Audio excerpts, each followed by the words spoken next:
This episode is going to be awesome. A little bit different to the others. We weren't actually planning to film a video for my hunting channel today. This video was actually going to go on my vlog channel, as it was originally supposed to just be camping and 4x4 stuff, but we ended up getting so much insane monkey hunting footage that I just had to put it on this channel. So buckle up, it's going to be good.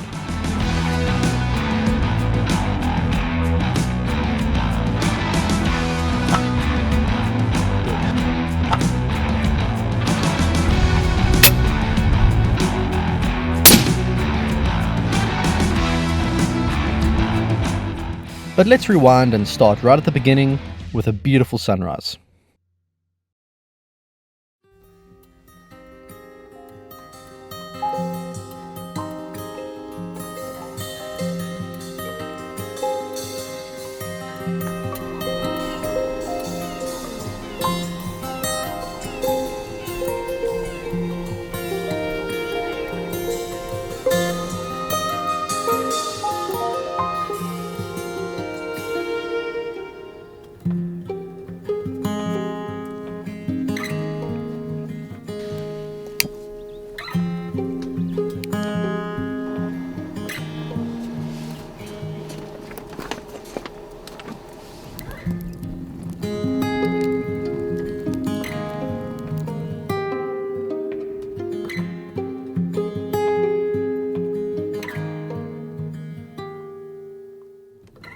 Well, sun's just come up behind us. We've got a time lapse running, so hopefully that comes out good.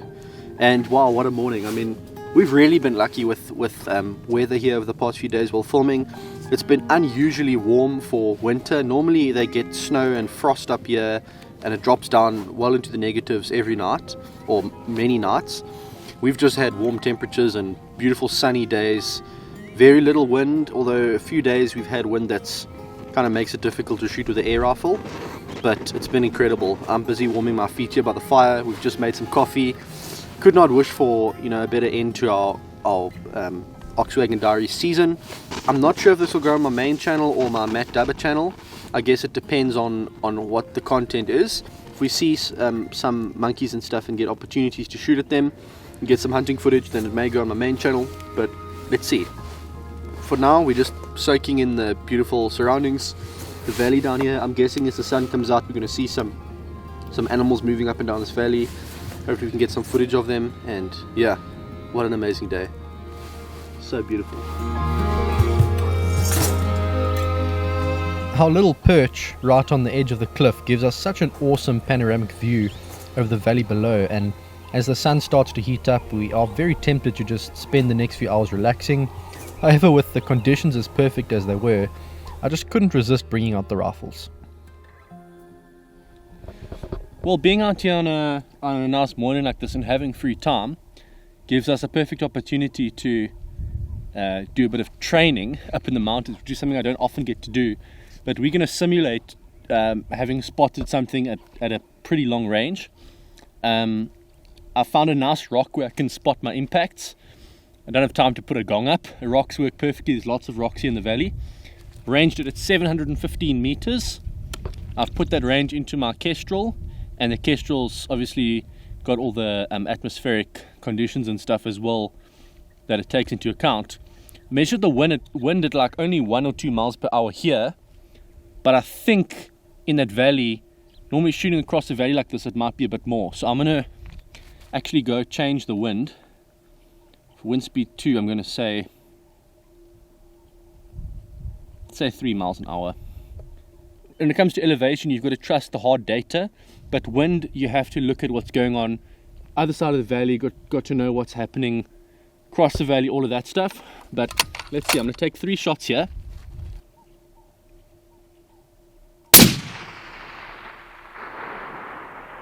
Oh, perfect. Dead center.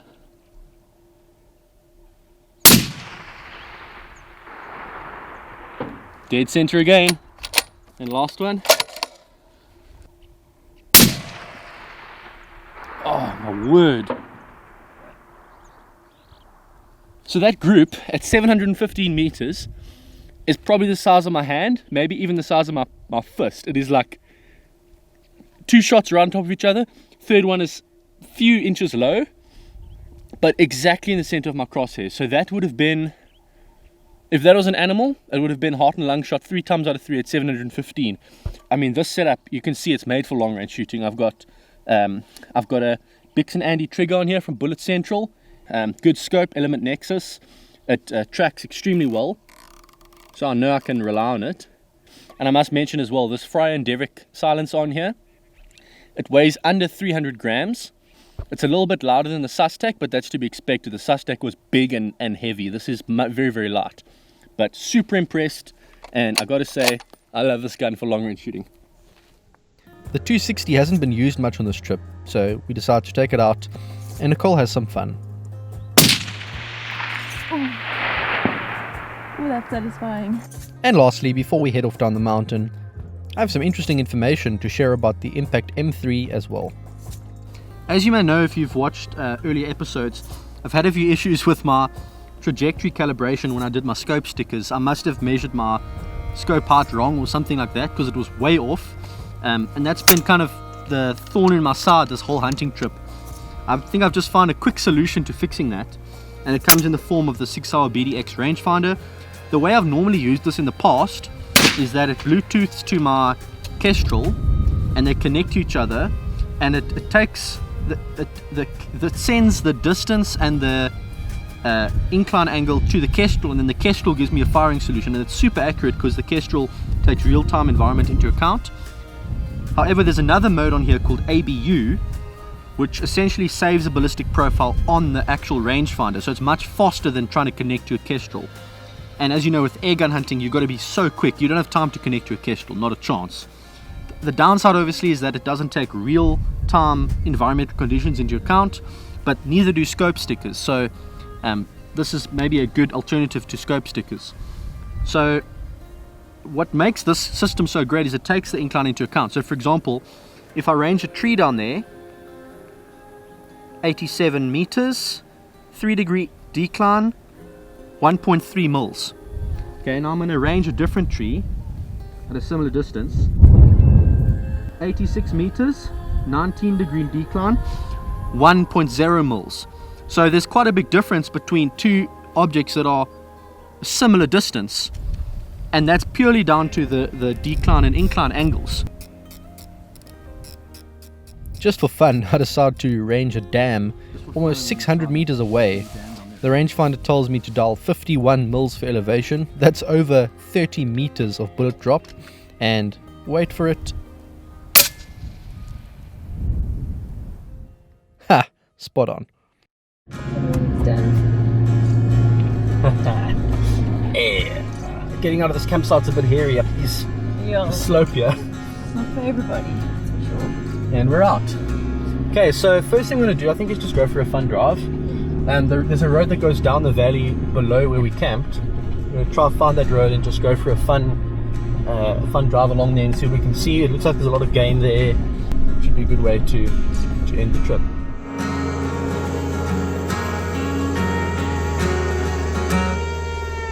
So we've just come down to the bottom of the valley that we camped above. It's quite cool. You can actually see the cliff at the back there where we camped right on top. It's actually such a nice sight. This would be a really good spot probably to hunt kudu and stuff in the thicker vegetation. And you only have to look down here at this dam. There's a lot of animal footprints and stuff. If I knew my animal prints well, I could tell you what they were, but it's just a mess of footprints everywhere, which is pretty cool. Nice and peaceful down here, but I definitely think the view from up there beats this. We have to take the same road back up the hill before finally taking the mountain pass down, and as always, the views from up here are absolutely brilliant. I'm so glad we decided to spend at least one night up here in the mountains. It was the best decision ever.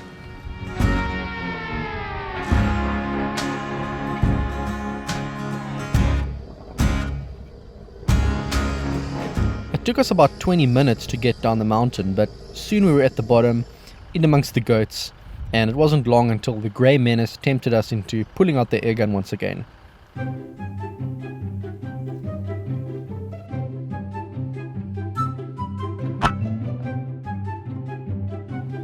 ranged at 86 meters, 1.3 mils.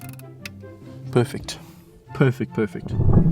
So the system's working, but I'm going to see if any more come out. And I can basically shoot, there's no wind now, so whatever distance they're at, I'm happy with this airgun, even if it's 200 meters plus.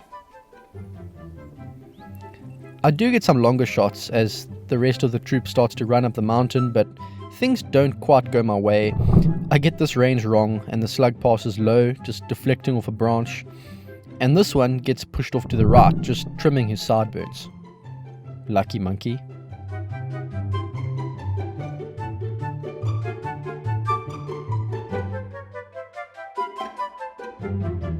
So we decide to move on, and this is where the real action starts. We head back to the neighbor's farm, which just happens to have a major river running through it.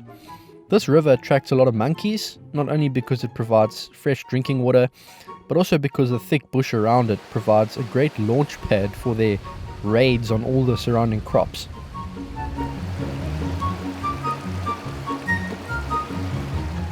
We spot plenty of monkeys in the thick bush. They're on the opposite side of the river, so that means they're all between like 100 and 200 meters away, and taking a standing shot just isn't a great idea at these distances, so it's a real challenge. So I end up sitting down, and this gives me enough stability to make my shot count.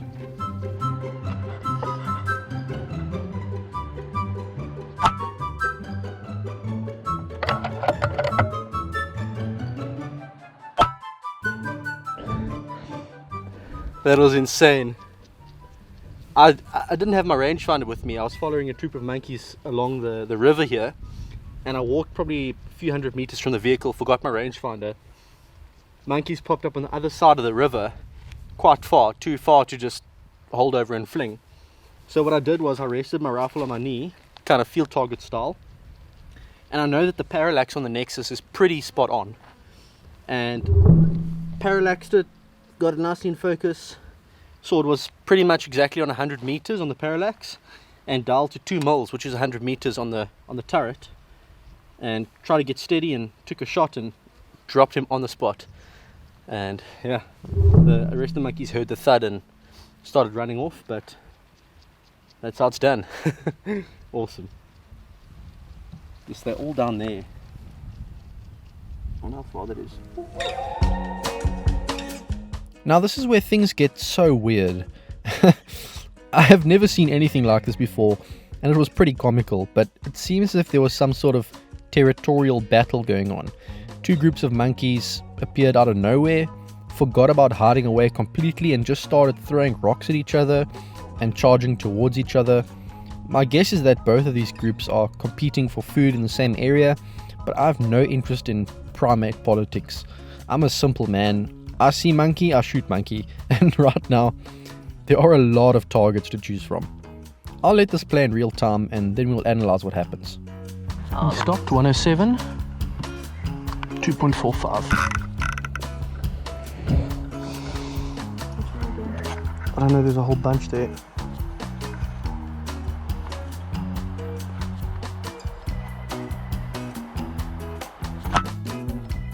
Dead. Dead. Killed another one.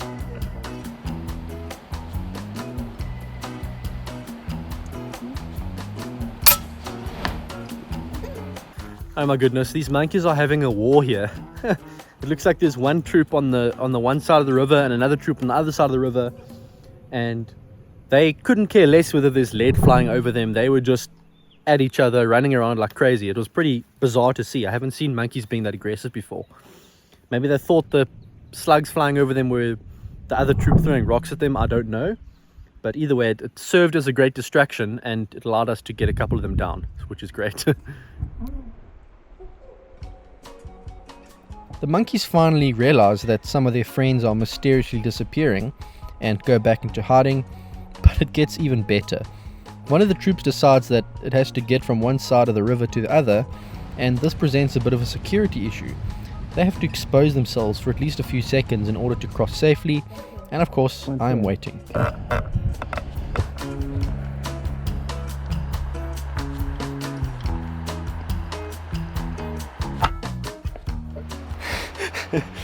110 meters, bam, dead.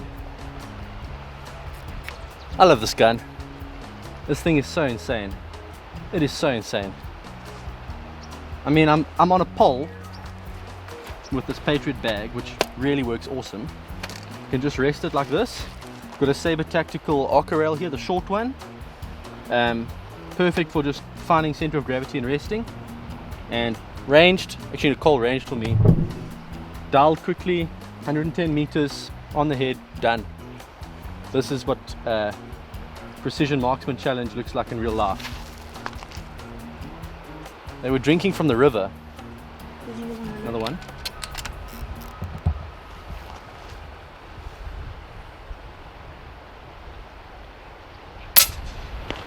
Oh, I got him. Another one. Okay, they're all going to try cross. At this point, the monkeys wise up and start crossing the river further away from me by hopping across boulders one by one. One monkey would sit in a bush and make a noise to signal when it was safe to move, and another would cross. So I knew I had to be fast. I get into a comfortable shooting position and start ranging the rocks where I know they'll cross. You can see here just how the rangefinder actually gives me not only the range but also the decline angle at the bottom and the elevation that I need to dial in mils. This makes my life so easy. 135 meters equals 4.1 mils, and the rest is history. Okay, there's one. Oh! Got him. This monkey made the mistake of sitting out in the open a little bit too long, and I make the opportunity count.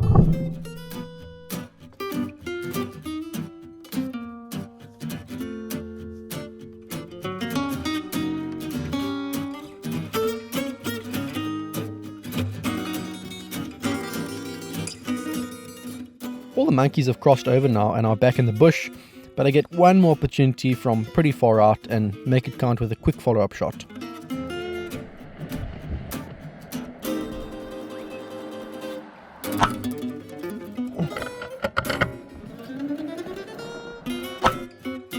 Dead. It's a great follow-up shot. Quick follow-up shot. Oh, this newfound 6R rangefinder method is working very well. Again, we were working with not hugely steep angles, but probably 15 degrees, 10 degrees. So it would have made a difference, especially at longer ranges. And we've got a few monkeys down now. Actually, quite a few at pretty long ranges, between 100 and 140, which in any wind conditions, it's sheltered where I'm standing now, but in this little valley here along the river, there's quite a lot of wind. So having an airgun like the M3 shooting the heavy slugs with a high ballistic coefficient makes a big difference. They could cut through the wind pretty well, and your wind holds are slightly to one side or another, but if you were shooting pellets, you'd be holding a few mils, and that would be pretty terrible. And also remember, shooting light pellets, you're essentially, there's a lot more drop. So the difference between, let's say you get your range a few meters wrong. Let's say the monkey decides, no, he's going to run to the next bush, or you range the bush and he's actually in the bush behind and he's a few meters further. With pellets, you don't have that forgiving flat trajectory. With a pellet, that little distance could be a big drop, whereas with the slugs, they shoot so flat that it just ends up working really well. But it's been an insanely good day. I'm actually seeing monkeys in the bushes all around us, and I know the farmer wants us to shoot these because all these lands up here, I think they grow potatoes on these lands and some corn as well. The monkeys just dig them up and eat all of them and just destroy everything. So we're doing a good job today.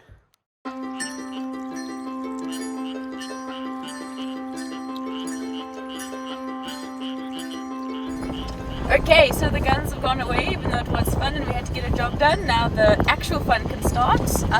You're saying monkeys is not fun? Shooting monkeys is not fun? No, I didn't get to shoot. All I did was drive and stop, and that reversed. So that was my only about job. So now I get to have fun and I get to drive while you open all the gates for us, which is great. So yeah, I'm really keen to see the top of this pass and yeah, see what happens.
Well, I think that's the most technical part done. The top here is not very technical.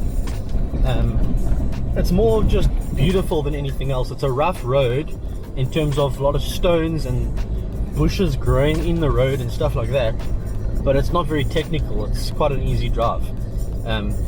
Yeah, this is the whole point of coming up here is, I think, just to see a different part of the farm. In all the times I've come here, we've kind of stayed in the bottom of the valleys, and that's where most of the monkeys are and most of the problem animals, because the problem animals come down to the bottom to steal food, because obviously the food is quite plentiful at the bottom, because they're irrigating and they're providing feed for the animals during droughts and stuff like that. Up here it's a lot more. There's animals up here. There's actually a lot of animals, but there's not as many problem animals. I'd say the main problem animal up here is probably the warthogs. They break through fences and stuff, and I got so close to shooting a warthog the other day on the top of the mountain here, but unfortunately as I pulled the trigger, there was a little twig in a tree in front, and the little 50 grand VMAX exploded. Had I had something like the 300 or the 260, it might have been a different story, but those little vomiting bullets are not made for shooting through brush at all. Almost to the top of the mountain now. I think we probably have a few kilometers to go until we're at the highest point, and then we kind of drive around on the plateau for a while, if I remember correctly, on this like grassland area, which is pretty cool. And there's other animals up here that you don't get to see along the bottom. There's a lot of blessed buck up here and stuff like that, so that should be fun, almost like a game drive. Up here on the plateau, the landscape changes completely. This is open grassland with rolling hills and mountains on the horizon as far as the eye can see, and we start to see animals everywhere. I was filming the springbuck, and then all of a sudden a herd of blessbuck ran across, and then so many baboons. Man, I wanted to get my rifle out and take a shot, but they were just so quick, and I didn't want to risk hitting one of the antelope by mistake as well. So we let them be and drive back down the mountain, ready to head home after what has been one of the best weeks of hunting and exploring and camping I've probably ever had. Well, it's been a very interesting day. all the way from sunrise on the mountain to